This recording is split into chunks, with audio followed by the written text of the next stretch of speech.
الحمد لله رب العالمين،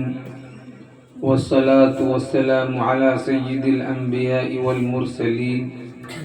وعلى آله وأصحابه أجمعين. أما بعد، فقد قال الله تعالى في القرآن الكريم: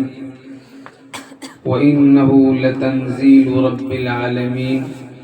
نزل به الروح العمين على قلبك لتكون من المنذرين بلسان عربي مبين. وقال النبي صلى الله عليه وسلم: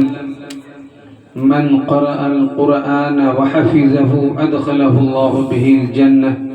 وشفعه في 10 من أهل بيت كلهم قد وجبت لهم النار. صدق الله العظيم وصدق رسوله النبي الكريم، ونحن على ذلك لمن الشاهدين والشاكرين، والحمد لله رب العالمين.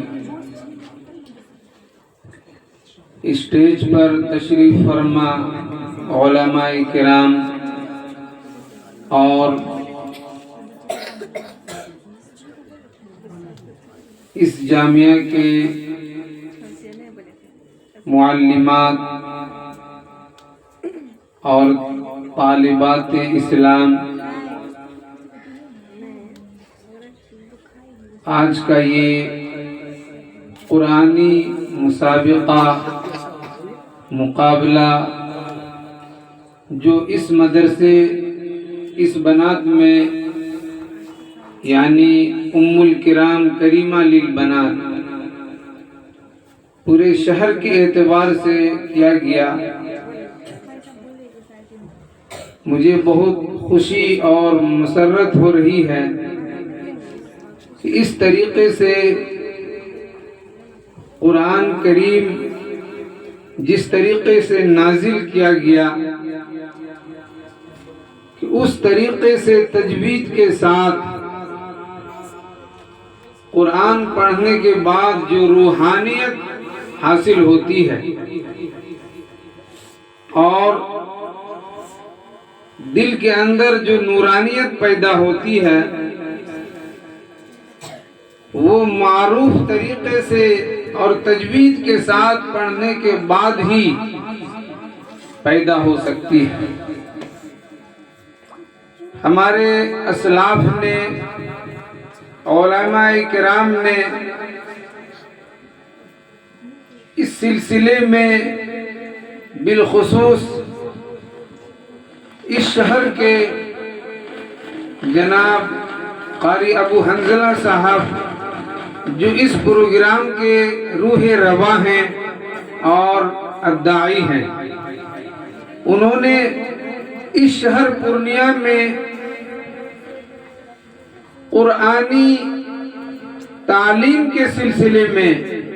کہ 100% ہر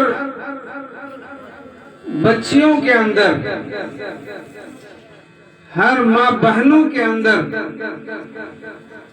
قرآن اسی طریقے سے ان کے سینے میں محفوظ ہو اور اسی طریقے سے تلاوت کرنے والی بن جائیں جس طریقے سے آقا مدینہ جناب رسول اللہ صلی اللہ علیہ وسلم کے زمانے میں صحابیہ پڑھا کرتی تھی. حضرت فاطمہ رضی اللہ عنہا پڑھا کرتی تھی، حضرت عائشہ رضی اللہ عنہا تلاوت کرتی تھی. اس لیے کہ ہمارے ایک خاص استاذ جناب قاری ابو الحسن صاحب اور قاری شفیق الرحمن صاحب، ان لوگوں نے مجھے نصیحت کی تھی کہ قرآن سے جو برکت حاصل ہوتی ہے وہ قرآن کو تجوید کے ساتھ پڑھنے کے بعد ہی برکت حاصل ہوتی ہے. اس لیے مدرسے کے اندر جو مسابقہ یا مقابلہ ہوا کرتا ہے، چاہے وہ تقریری مقابلہ ہو جس کے ذریعے سے بچے اور بچیاں اپنی معافی ضمیر کو صحیح معنی میں عوام تک پہنچانے کی صلاحیت پیدا ہوتی ہے اور تحریر کے ذریعے سے لکھنے کی صلاحیت پیدا ہوتی ہے، لیکن اس کے ساتھ ساتھ قرآن کی تلفظ کی ادائیگی، جس کی وجہ سے ہماری زندگی کے اندر سکون، اطمینان اور اللہ کے انوار و برکات اور اللہ کے جو وعدے ہیں وہ اسی وقت حاصل ہو سکتے ہیں جبکہ قرآن کو اسی طریقے سے ہم سب پڑھنے لگے جس طریقے سے قرآن نازل کیا گیا۔ انزل القرآن سبعۃ بأحرف زینوا القرآن باصواتکم، قرآن کو مزین کرو، قرآن کو اسی خوبصورت انداز میں پڑھو جس طریقے سے قرآن نازل کیا گیا۔ اس لیے میرے پاس اتنے الفاظ نہیں ہیں کہ جس کی وساطت سے ہم اپنے نہا خانوں میں پائے جانے والے گہرے جذبات کا اظہار کر سکوں۔ میں اپنی بات انہی چند الفاظ پر ختم کرتا ہوں۔ وآخر دعوانا الحمدللہ رب العالمین۔